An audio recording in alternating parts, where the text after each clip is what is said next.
Ever wondered what it would really take to survive a zombie apocalypse? We're cracking open a survival guide that'll tell you everything you need to know if the world suddenly went full Walking Dead. Before you start picturing us all geared up in hazmat suits, Right. this isn't just about zombies. This deep dive is really about taking those over-the-top survival skills, Okay. prepping, resourcefulness, thinking on your feet, Yeah. and seeing how they apply to your life, Right. no matter how crazy things get. Exactly. Because even without the flesh-eating monsters running around, Right. life can get pretty unpredictable. Sure. Natural disasters, power outages, you name it. Yeah, Being prepared makes a huge difference. it really does. I couldn't agree more. And you might be surprised how practical this zombie survival guide actually is. Yeah. It makes you think about your priorities, figure out how to assess risks. Right. It's stuff we all deal with every day, Mm-hmm. so maybe not on a zombie scale. Uh-huh. Exactly. So first things first, the guide says, got to set up a base of operations. Gotcha. We're talking super secure, easily defendable location. You can fortify it fast, Yeah. just in case Yeah. a horde of zombies decides to swing by. Right. Well, what I think is so fascinating is how this translates to real-life emergencies, too. Oh, okay. Imagine a hurricane, an earthquake. Yeah. You know, knowing your evacuation routes, Mhm. having that family meeting spot, Right. even scoping out the strongest buildings in your neighborhood. Okay. That's base building 101. Yeah. No zombies required. Speaking of sturdy buildings, the guide specifically mentions schools, hospitals, old factories as good choices for a base. Uh-huh. Why those? I mean, wouldn't a mall have better snacks? It's all about defense. No. You see, those places tend to be built really tough. Okay. Sturdy materials, multiple exits. Right. Some of them even have security features already built in. Oh, wow. Think about it. Schools usually have those big fences. Yeah. Hospitals have different wings and floors. And old factories, well, What about them? they're built like tanks. Oh, okay. So not about the food court then. No. More like Yeah. how hard is it to break in and how easy to get out if you need to. Exactly. That's like a mental game of find the weak spot in your surroundings. Exactly. You got it. And you can apply that same thinking to your own home too. Oh, for sure. Look around. Where are the weak spots? A zombie Yeah. or even a burglar Right. could get in. Uh-huh. What needs to be reinforced? That's it. It's not being paranoid. Nope. It's being a smart homeowner. It really is. It's all right. So Yeah. base secured. Now what? What's next? Time to grow our zombie slaying arsenal. Ha ha ha. I'm picturing chainsaws and stuff. You know, it wouldn't be a zombie guide without weapons. Right. But here's where it gets interesting. Okay. Variety is key. Oh. Not just your classic, zombie movie weapons. Okay, so I admit, I was picturing myself holding a chainsaw Haha. against a horde of zombies. But yeah, in a real life situation, Right. different situations need different tools. Exactly. Right. Think about it. You have a firearm to take down a threat from far away, but all that noise, Yeah, that's true. hello, zombie dinner party, Right at your location. right at your location. So, Sometimes you need a silent weapon, okay. like an axe, a machete, even a good old crowbar. Ooh, a crowbar. Yeah? Underestimated weapon. Yeah. So it's all about strategy, Right. not just grabbing the biggest, baddest thing you can find, Yep. but thinking, what's the situation? What tool makes sense right now? Exactly. And beyond just weapons, Yeah. think about tools, Oh, okay. hammers, saws, knives, rope, repair kits. Right. All that MacGyver stuff suddenly becomes life-saving knowledge, Okay. from patching a leaky roof Yeah. to building a shelter. This is feeling less like a zombie apocalypse Mm-hmm. and more like super prepared homeowner. Right. It's like the takeaway is being able to rely on yourself and not waiting for someone to fix things. That's the heart of it. Yeah. Empowering yourself to face whatever comes up. Okay. And it connects back to what we were saying before about being prepared, a well-stocked toolbox, Right. some basic repair skills, Hmm?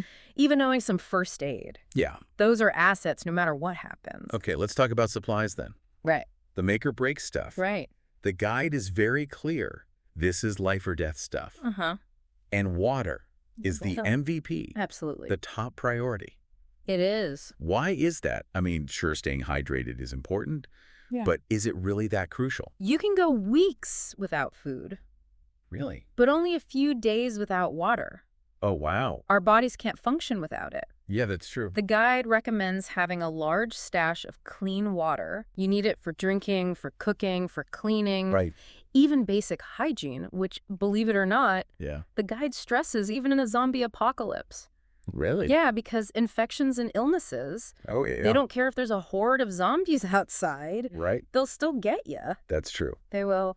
So, okay, water, hygiene, what else? Well, the obvious stuff. Okay. Food, meds, Right. especially prescriptions if you need them. Mhm. But the guide also mentions something I really like. Oh, what's that? Stuff for mental stimulation.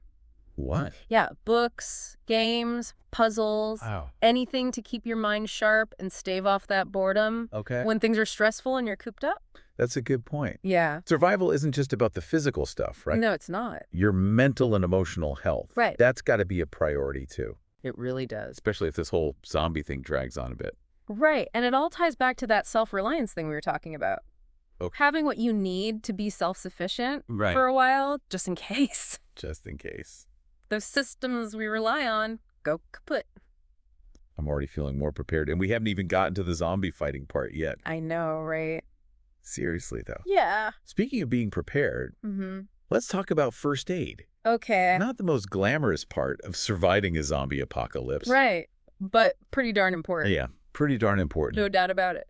Accidents happen, They do. whether you're fighting off zombies Right. or just living life. Uh-huh. Knowing basic first aid can be the difference between life and death Absolutely. for you and the people around you. That's the key. The guide doesn't go full-on medical textbook or anything, No. but it says having some basic knowledge is crucial. Yeah. What are some skills you think everyone should have? Like if we were making a first aid for beginners cheat sheet or something. CPR is a big one. Okay. Knowing how to do chest compressions and rescue breaths Right. could save someone who's having a cardiac emergency. Yeah. Then they're stopping bleeding. Okay. Imagine you come across someone with a deep cut. Oh, gosh. What are the first 3 things you do? I don't know. Apply pressure. Oh. Use a tourniquet if you have one. Right. Call for help if you can. Yeah. And knowing how to treat burns is important too. Oh, yeah. Whether it's from fire or chemicals or even the sun. Burns are no joke. They're not. It's crazy how those things seem so simple. I know. But in a panic situation, that knowledge Right. could be the difference between helping someone Yeah. and, And yeah, and it's not just knowing what to do. yeah. It's having the supplies too. Okay. Bandages, antiseptics, painkillers, Right. your personal meds if you need them, Mm-hmm. all that. The guide even says try to get antibiotics if possible, Yeah. which makes sense if we're talking about a real apocalyptic situation where doctors and hospitals Forget about it. are probably not an option. Right. So are you saying we should all be signing up for advanced medical training? Well, Just in case the zombies show up. being a wilderness medic wouldn't hurt, Uh-huh. but the real takeaway is to empower yourself Okay. with at least some first aid knowledge. Right. Take a class, read up on it, put together a good first aid kit, Right. Cool. keep it handy, Just in case. Just in case. It's kind of wild how a guide about surviving a fictional apocalypse is making me think about being more prepared in my everyday life. Well, I know, it's cool, right? It is. We're taking these extreme scenarios and pulling out valuable lessons that Sure. apply no matter what. That's great. It is. All right, now, the guide mentions having a go bag, Right. basically a survival kit that's always ready to grab and go. Yeah. What are some must-haves Okay. for this essential piece of equipment, Let's see. besides the obvious, like my lucky socks? Okay, well, think of it as like Okay. a condensed version of your larger stockpile. Yeah, Water is a must-have, obviously. right. You'll need a weapon for self-defense, Mhm. some high-energy food that won't spoil quickly, Okay. a basic first aid kit, a map of the area, and maybe a change of clothes. And all this has to fit in a bag that I can comfortably carry for who knows how long. Yeah. That sounds like a challenge. It is, and that's why the guide stresses choosing a durable, comfortable backpack Right. that's designed for carrying weight. Yeah. You don't want your bag falling apart on you Uh-huh. or causing back pain when you're trying to outrun a horde of zombies.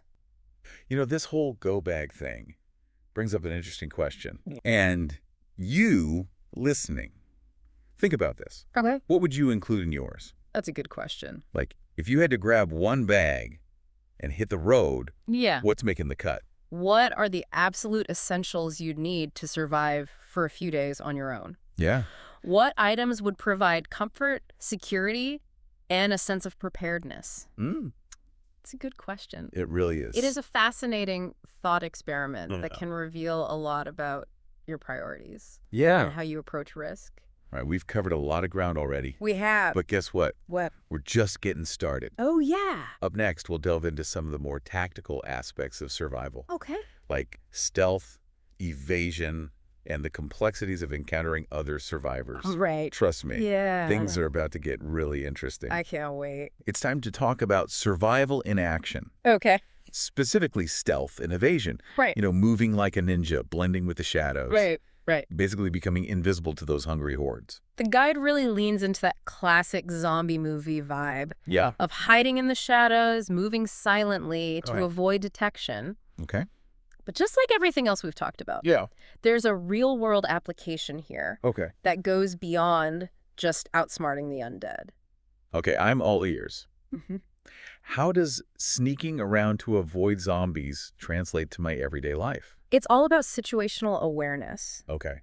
not drawing unwanted attention to yourself, Right. knowing how to de-escalate potentially dangerous situations. Okay. Think about it, you being observant of your surroundings, Mhm. understanding social cues, Mm-hmm. knowing how to avoid conflict. Right. Those are valuable skills no matter where you are. So it's not just about being quiet so the zombies don't hear you. It's about being aware of your surroundings and Yeah. making smart choices Exactly. to avoid trouble in general. Precisely. The guide says staying quiet is important even when there aren't any immediate threats around, Okay. because noise attracts unwanted attention. Right. And that could be from zombies, wild animals, or even other humans who might not have your best interests at heart. Yeah, that makes total sense. Mm-hmm. It's about minimizing risk Right. and being proactive about your safety. But let's be honest, Yeah. the zombie movie aspect of this is still pretty cool. Of course. I mean, who hasn't fantasized about sneaking through abandoned buildings and evading zombies with ninja-like skills? Oh, yeah. There's definitely an element of excitement Right. and adventure to it. But Yeah. beyond the thrill, Yeah. there's a valuable lesson here about self-reliance and quick thinking. So being adaptable, resourceful, Yes. and able to respond to those unexpected challenges, You got it. which are pretty handy skills to have even if you're not facing a zombie apocalypse. Couldn't agree more. And speaking of unexpected challenges, let's talk about another crucial aspect of survival, Okay. encountering other survivors. Ooh, okay. This is where things get really interesting Oh, right. because it brings that human element into the equation. And as the guide puts it, we should assume people have ulterior motives. Right. Isn't that a little cynical, or is it just a realistic assessment of human nature? That's a great question. Yeah. It really gets to the heart and what it means to survive a crisis. Right. The guide acknowledges that trust becomes a really precious commodity Yeah. when resources are scarce Mm-hmm. and the rules of society have gone out the window. Yeah. You can't just assume that everyone you meet will be friendly or helpful. So how do you navigate that? Right. How do you balance being cautious Yeah. with the potential benefits of cooperation and community? It's a tough one, Yeah. and there's no easy answer. The guide suggests being observant, Okay. paying attention to people's actions more than their words, and being wary of anyone who seems too eager to offer help or share resources. That's right. Trust your gut Mm-hmm. and be ready to walk away if something feels off.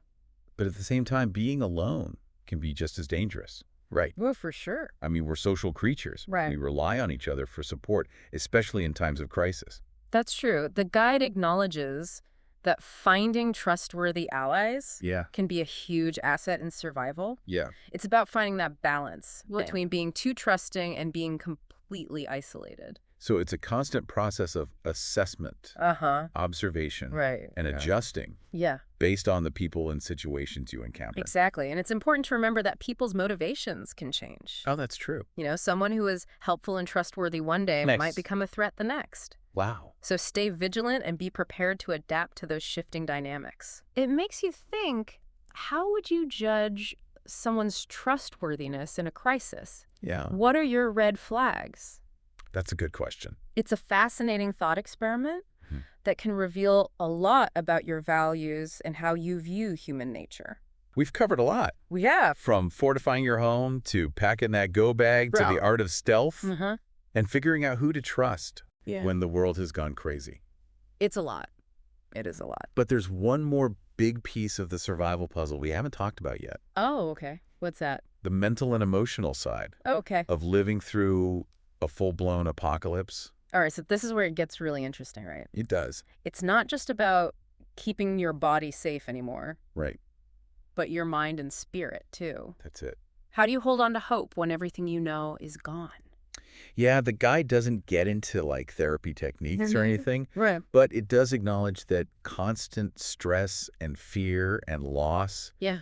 can really mess with you mentally and emotionally. Yeah. I can only imagine Yeah. living every day with that threat of zombies, seeing awful things, maybe even losing people you care about. Yeah, That's going to take a toll even on the toughest person. it really does. That's where having healthy coping mechanisms becomes so vital. Okay.